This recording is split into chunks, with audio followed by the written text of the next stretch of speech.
Shalom et bienvenue à cette minute pour revenir à l'évangile. Comment un homme peut-il satisfaire la justice divine par ses bonnes œuvres? Voici la question dont on se pose ce soir. Les premiers hommes, Adam et Ève, ont été créés sans péché. Mais leur péché, leur désobéissance a corrompu leur nature au point que l'homme a perdu la justice originelle que Dieu lui avait donnée.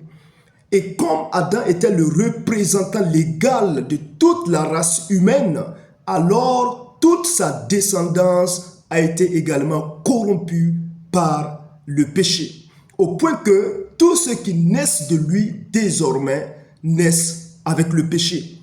Et la Bible pose la question au moyen donc du serviteur Job, comment un homme peut-il être pur devant Dieu? Comment celui qui est né de la femme peut-il être juste? Il reste tout de même dans l'homme une forme de justice humaine auquel les hommes pourraient brandir devant les autres au travers donc de leurs mérites, de leurs bonnes œuvres. Mais cette justice-là, lorsqu'elle est évaluée sur l'échelle de valeur devant Dieu, Dieu la trouve comme étant une justice souillée. Ainsi, la Bible dit dans Ésaïe 64, le verset 6, « Nous sommes tous comme des impurs et notre justice est comme un vêtement souillé devant Dieu. » Nous pouvons impressionner les hommes par nos bonnes œuvres, par nos mérites, par nos efforts. Mais lorsque Dieu jette un regard sur la justice humaine, elle est très loin de satisfaire ses normes les plus élevées, qui est la justice parfaite, sans péché, que Dieu demande. Quelle est cette norme de justice que Dieu demande? La voici. Lévitique 19, le verset 2. « Vous serez saints, comme moi Dieu, je suis saint. » La norme de justice que Dieu demande, c'est cette norme de justice qui est égale à Dieu lui-même. Vous serez saints comme Dieu est saint. Autrement, Dieu n'accepte pas une justice à 99%, mais une justice à 100% sans péché. Et des milliers d'années plus tard, Dieu va encore renouveler cette norme de justice. Dans 1 Pierre chapitre 1 verset 16, il dit encore, vous serez saints comme moi je suis saint.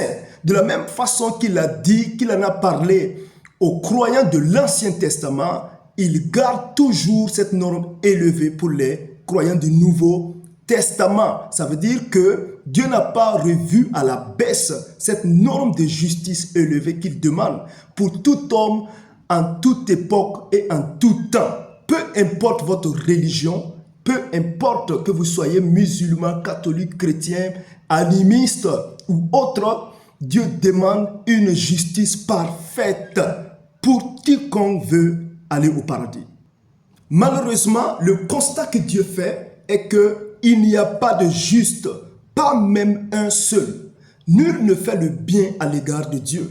Et il fait la conclusion dans Romains 3, verset 23, « Tous ont péché, tous sans exception, peu importe la religion à laquelle ou l'époque à laquelle vous trouvez, tous sont coupables devant Dieu. Et le salaire que vaut notre péché, c'est la mort physique, la mort spirituelle, mais aussi la mort éternelle, c'est-à-dire la mort dans le feu de l'enfer. Toutefois, l'Écriture nous annonce une très bonne nouvelle. Quelle est cette bonne nouvelle? Ce qui est impossible aux hommes est possible à Dieu. Luc 18, le verset 27. Le salut est une impossibilité pour tous les hommes. Peu importe votre religion, vous ne pouvez pas satisfaire à la justice parfaite que Dieu demande. Dieu lui-même s'est pourvu cette justice qui est impossible aux yeux donc de l'homme. Et comment? En la personne de Jésus, en la personne de l'agneau parfait, du sacrifice parfait qu'il a lui-même fait et qu'il a lui-même donné. Romains 3, verset 22 nous dit que cette justice parfaite-là est obtenue par la foi en Jésus-Christ pour ceux qui croient, pour ceux qui y placent leur confiance. Pourquoi en Jésus? Pourquoi ça devait être qu'en Jésus seul? Pourquoi il n'y a de salut qu'en Jésus seul? Parce que Jésus seul a vécu une vie sans péché. lui seul a satisfait à toutes les exigences morales de la loi de Dieu.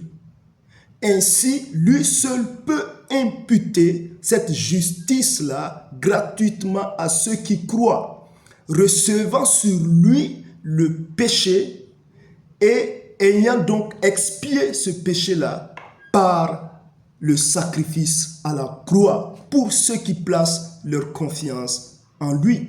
La Bible dit que Dieu a fait tomber sur lui l'iniquité de nous tous, de ceux qui croient, et recevant gratuitement la justice que Jésus impute, bien sûr, à ceux qui croient en retour. Ainsi, ce n'est ni par des sacrifices d'animaux, ni par le culte des ancêtres, ni par les bonnes œuvres qui dépasseraient les mauvaises, ni par des efforts de prière au quotidien. Ce n'est ni par le fait de faire le bien et le fait de ne pas faire le mal qui peut nous ouvrir la porte du paradis.